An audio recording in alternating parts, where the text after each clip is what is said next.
Gejolak ekonomi global turut mendatangkan pukulan bagi sektor perhubungan dan logistik di tanah air.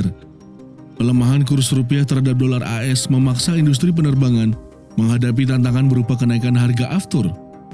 Belum lagi di sektor logistik yang dapat mempengaruhi arus distribusi barang dan jasa. Melihat tantangan yang cukup besar, mengingat Indonesia tengah dalam masa pemulihan ekonomi, langkah antisipasi harus dilakukan Kementerian Perhubungan untuk menghadapi berbagai kemungkinan yang terjadi ke depannya. Lalu, bagaimana strategi Kementerian Perhubungan menghadapi 2024? Berikut petikan wawancara bisnis Indonesia bersama Menteri Perhubungan, Budi Karya Sumadi.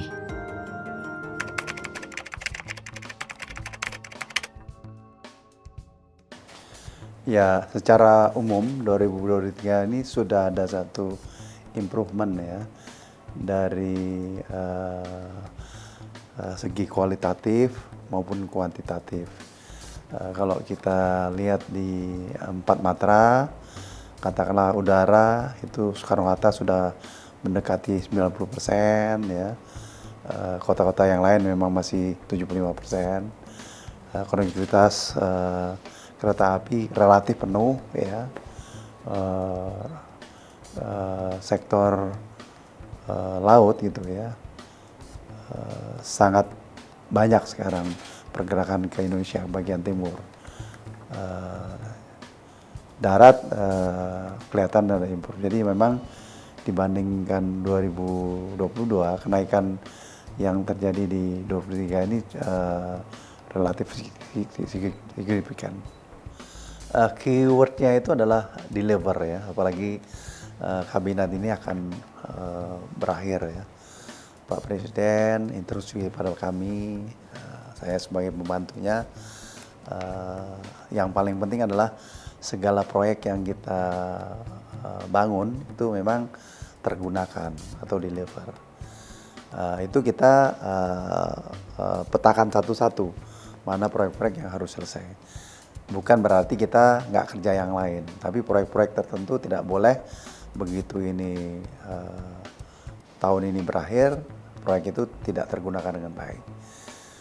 Nah, oleh karenanya satu-satu kita lihat mana proyek-proyek yang besar yang menjadi homework kita ya. Katakanlah kalau kemarin kan saya pikir kerjaan saya yang besar tinggal kereta cepat LRT sama Kertajati. Akhirnya kita selesaikan itu di tahun 2023. Nanti kita akan identifikasi apa pekerjaan yang akan ada di 2024. Ya, pertama kali ya kita harus selesaikan itu kayak bandara di IKN, karena dengan itu segera dibangun dan digunakan tentu meningkatkan konektivitas. Nah, hal yang lain adalah kan sekarang ini kan ada kayak gap ya antara kita regulator, lalu operator dan masyarakat. Nah, ini kita akan dekatkan dengan suatu sistem sehingga antara operator dan user itu relatif dekat dengan sistem gitu ya. Sebagai contoh, umpamanya angkutan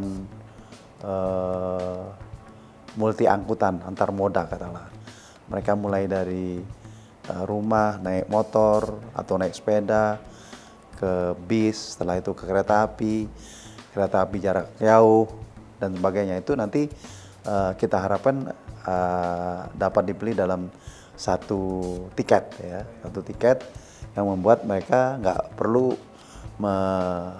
memesan lagi di tempat-tempat yang lain itu, dan bisa juga membuat waktu mereka itu terbuang percuma. Jadi satu kali dia apply, dia sampai dari Bekasi sampai Surabaya mungkin ke Sidoarjo.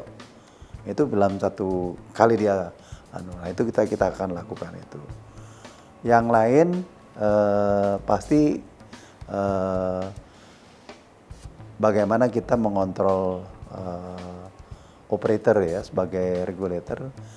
Mereka taat azas ya, yaitu satu berkaitan dengan safety, yang kedua berkaitan dengan layanan. Nah, layanan sendiri kan nggak mungkin baik ya apabila mereka secara ekonomis tidak bisa dilakukan.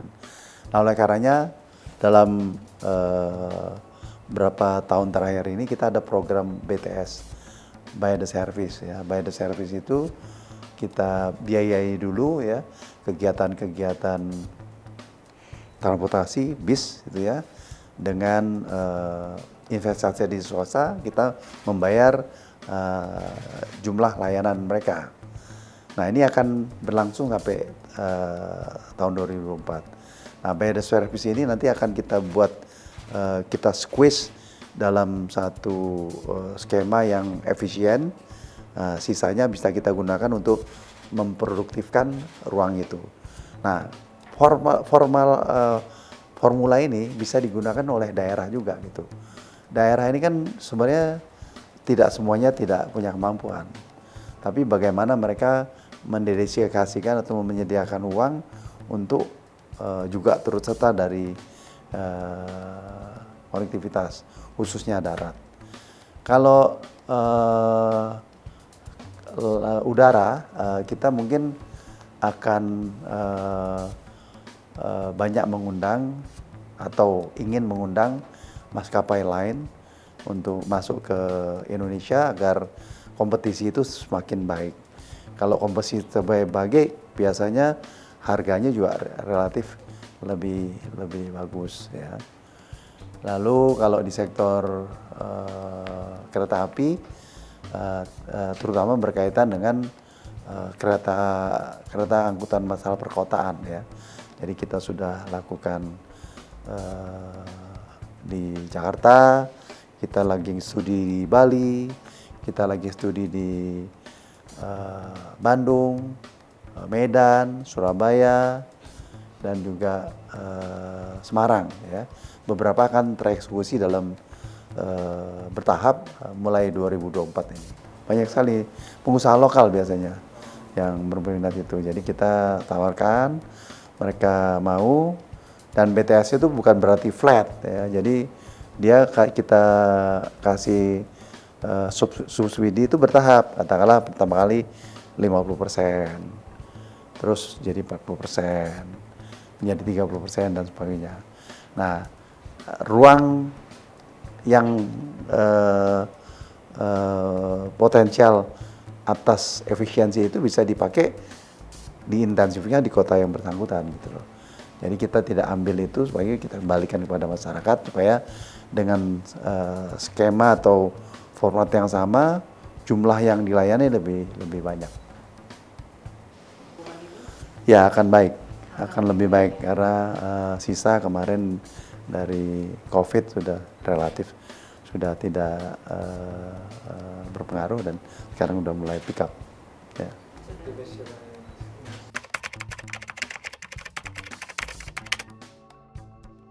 Ya, kalau kita bicara mengenai indeks itu ada 3 sektor yang melakukan atau yang terlibat ya. Itu adalah di sisi kapal, di sisi port dan konektivitas daratnya gitu ya. Nah, saya pertama kali melihat untuk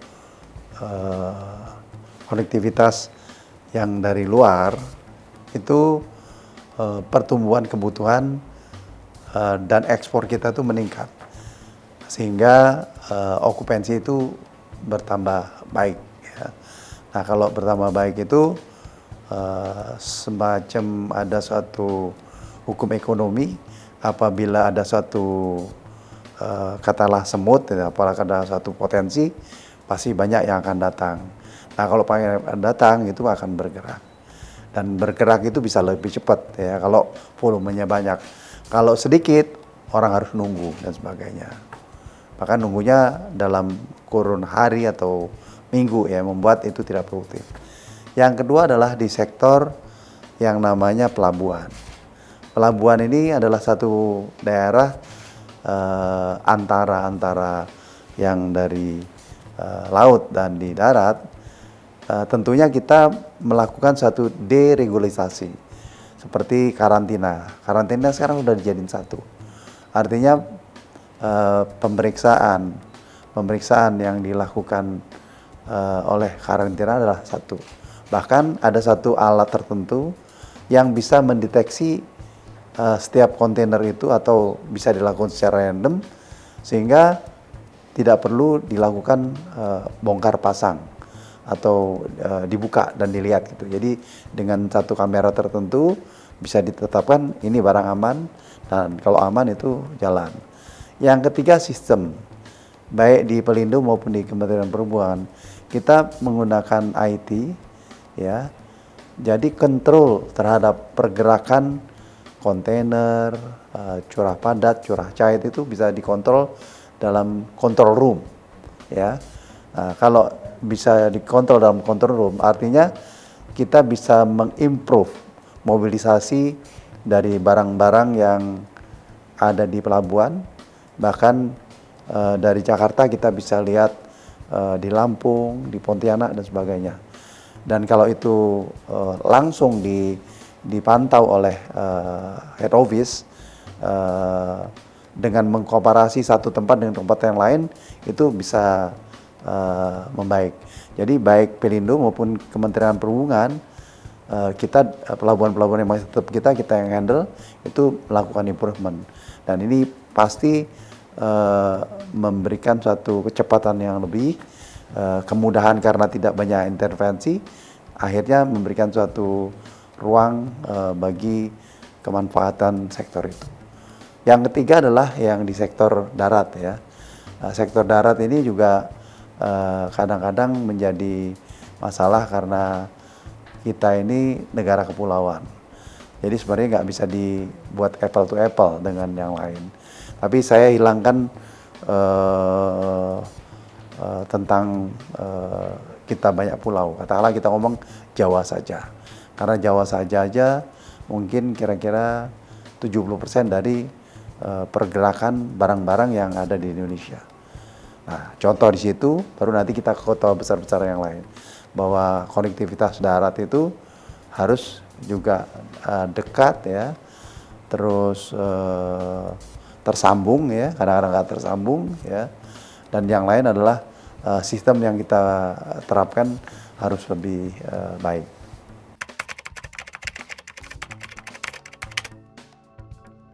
Ada hal yang memang kita secara khusus kita desain dan kita tawarkan, ada yang dengan kita memberikan kemudahan investasi. Nah, kalau berkaitan yang kita melakukan effort gitu ya, katakanlah berkaitan dengan apa yang besar-besar ya seperti Kertajati, kita undang investor untuk share di sana, lalu Patimban kita akan undang beberapa investor lain untuk bekerja sama dengan local contractor, katakanlah di Palembang kita membangun pelabuhan tidak menggunakan APBN sama sekali. Jadi di sana ada curah cair, curah padat, ada kontainer, semuanya ada aplikasi berkeinginan untuk investasi di situ.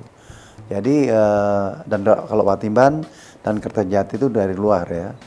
Nah, mengacu dari kepercayaan publik baik luar pun dalam negeri yang big scale itu tetap jalan.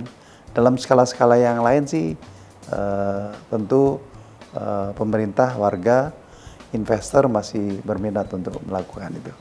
Jadi sebenarnya kita juga bisa melihat itu big scale atau small scale. Big scale itu dengan konsorsium atau small scale dengan pengguna tertentu itu bisa kita lakukan. Dalam konteks yang big scale bisa kombinasi antara luar dan dari dalam ya.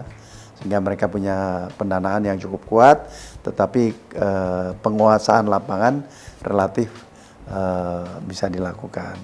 Kalau small scale dari yang kecil-kecil lah, terminal-terminal itu akan kita kerjasamakan. pelabuhan-pelabuhan itu kita akan kerjasamakan. Sehingga OPEC yang harus kita keluarkan di tempat-tempat itu tidak harus kita keluarkan. Bahkan kita bisa gunakan OPEC yang semuanya kita spending di satu tempat, bisa kita pakai untuk membangun pelabuhan, bandara, ataupun sektor darat ke tempat-tempat yang lain yang bahkan di daerah Indonesia Timur atau daerah terluar dan sebagainya. Jadi konsep creative financing menjadi satu pola yang saya tanamkan kepada teman-teman. Nggak mungkin kita mengadakan itu. Jadi himbauan dari Bu Menteri Keuangan tentang aset yang banyak yang tidur, itu kami identifikasi ada juga tempat kita. Jadi harus berani untuk melakukan, tapi kita juga harus hati-hati.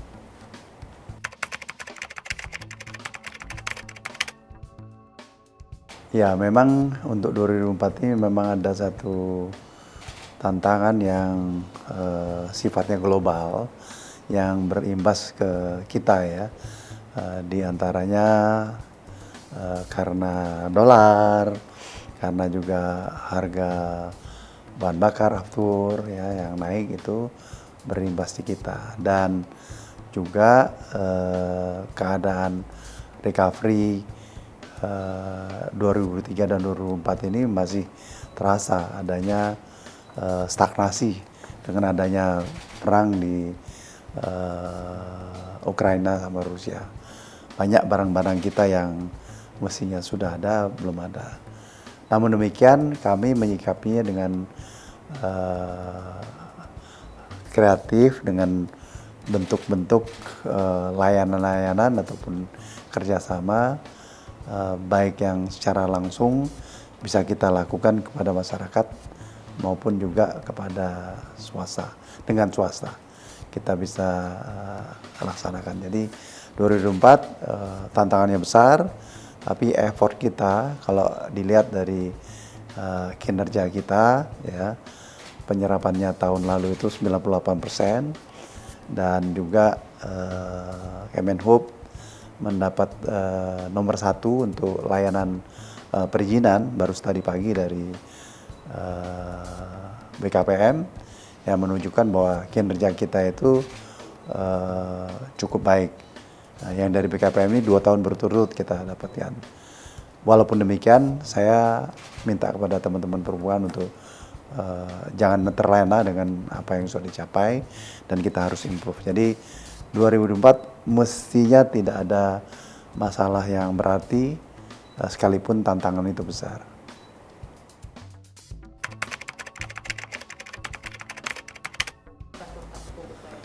Ya, satu tentunya dengan efisiensi, ya efisiensi, terutama berkaitan dengan sektor-sektor yang sangat intensif menggunakan bahan bakar, terutama itu di sektor udara dan sektor laut ya.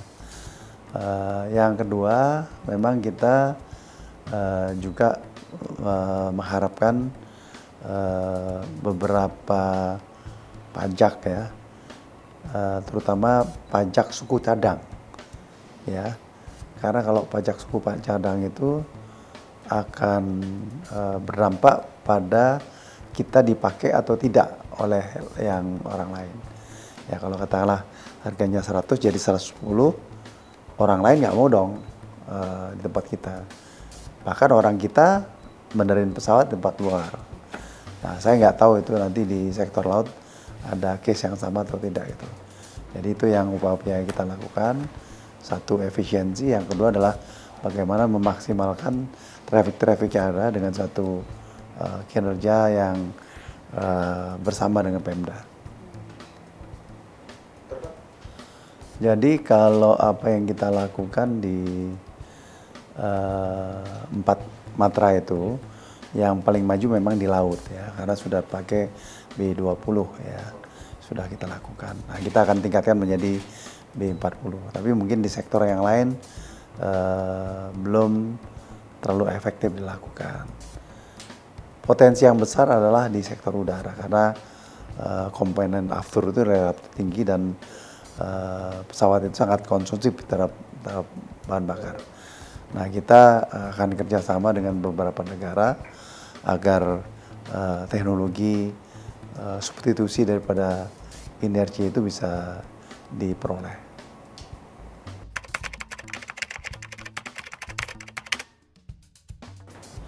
Adanya tahun politik pasti membuat investor itu bertanya-tanya.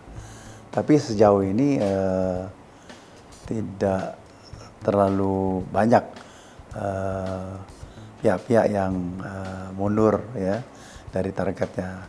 Saya kasih contoh saja seperti Bandara Kediri itu diselesaikan. Bandara Kertajati akan dikerjasamakan dengan pihak luar. Dalam skala yang lebih kecil, kami ada bandara di Singkawang yang kita berikan kepada pada swasta, jadi CSR itu juga jalan gitu. Jadi praktis belum ada suatu tekanan ya terhadap itu karena Pilpres. Kita doakan ini berjalan dengan baik sehingga goncangan itu tidak terjadi. Ya, satu memang kita mempunyai bonus demokrasi yang besar sehingga pasar kita akan berkembang dan juga angkatan kerja akan membaik ya atau lebih baik. Nah, tentu sebagai investor ngelihat potensi itu adalah potensi yang tidak tergantikan dibandingin tempat yang lain. Mereka akan menuju ke negara-negara yang mempunyai selling point atau kelebihan-kelebihan berkaitan dengan itu. Dan juga ya kita doakanlah pemerintahan ini akan berjalan terus walaupun ada Pilpres. Dan praktisan Pak Jokowi masih jadi presiden sampai bulan Oktober. Jadi tidak ada satu gejolak apapun itu.